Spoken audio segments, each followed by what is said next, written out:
ಅದರಿಂದಲೇ ನಮ್ಮ ಮೇಲೆ ಬಂದ ಪಾಪವನ್ನು ಪರಿಹಾರ ಮಾಡಿಕೊಳ್ಳಬೇಕು. ಅದು ಹೇಗೆ ಕಲ್ಯಾಣಿ? ಹೇಗೆ ಸ್ವಾಮಿ? ಮೈ ಮೇಲೆ ಬಂದ ಪಾಪ ಪ್ರಾಯಶ್ಚಿತ್ತಕ್ಕಾಗಿ ತಮ್ಮ ಬಲಗಡೆ ಚರ್ಮವನ್ನು ಕೊಯ್ದು ಹಾಗೂ ಎಲ್ಲ ಎಡಗಡೆ ಚರ್ಮವನ್ನು ಸುಲಿದು.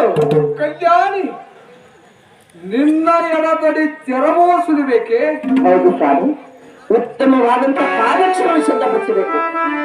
ಆ ಪಾದರಕ್ಷೆಯಲ್ಲಿ ನಮ್ಮಿಬ್ಬರ ಪ್ರತಿ ರೂಪಗಳನ್ನು ಆ ಪಾದರಕ್ಷೆಯಲ್ಲಿ ಬಿಂಬಿಸಬೇಕು.